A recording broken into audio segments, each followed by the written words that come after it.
Hi everyone, welcome to Snigdha DS academy. Telangana RTC supervisor competitive ఎగ్జామ్స్లో వచ్చేటటువంటి important bits చూద్దాం. So friends, let's start the class.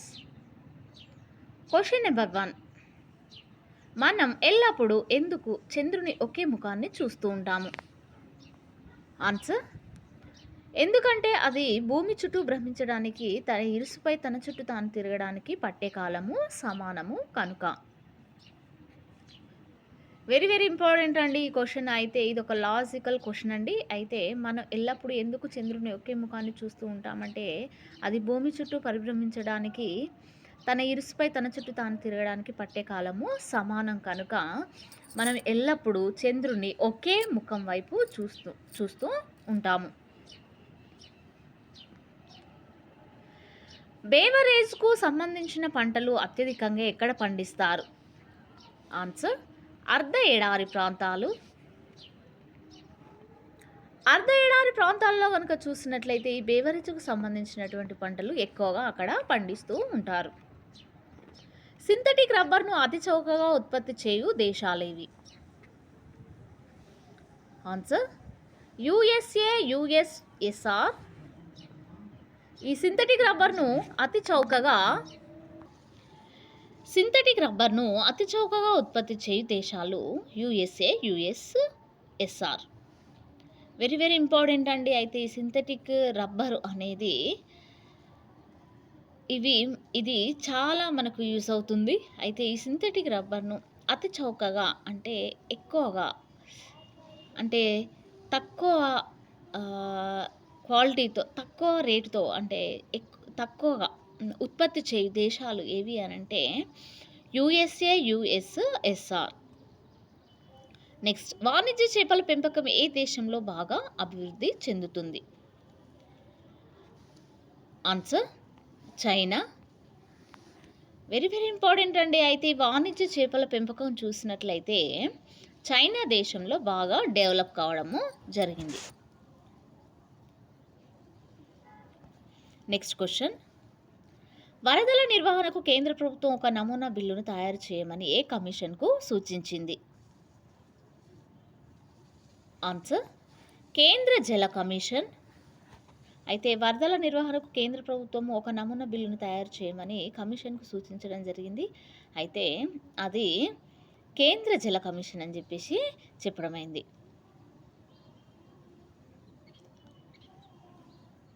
Next question: శైవ గాథలను వీరవేగంగా ఆలపించే జానపద కళాకారులు?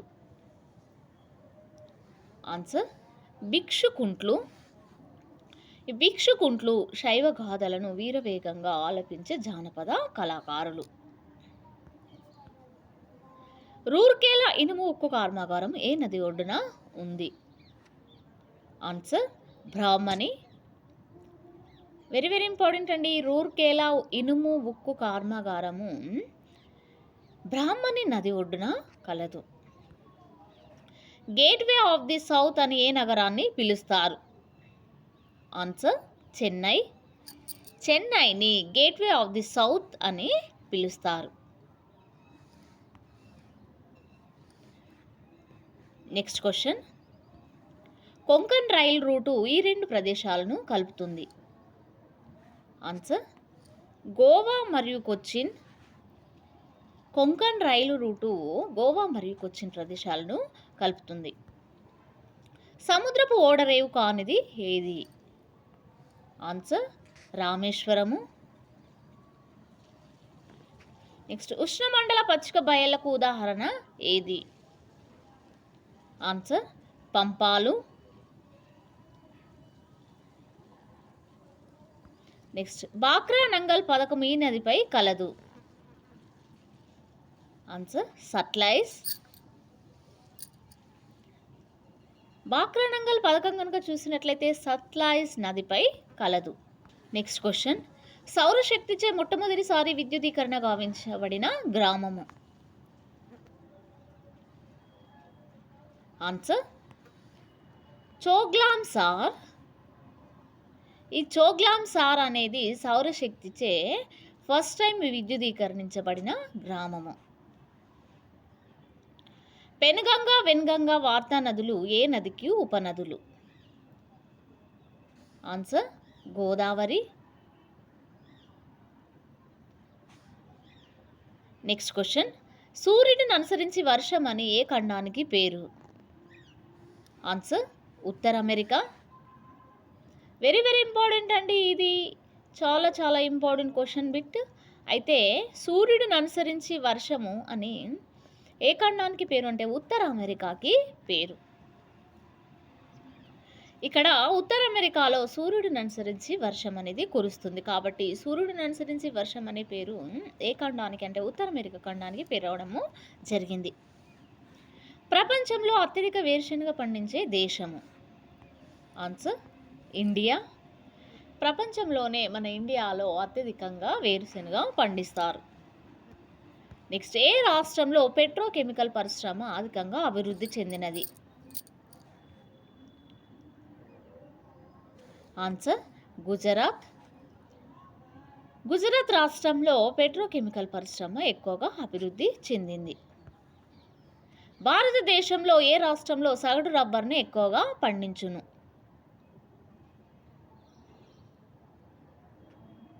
Answer Kerala.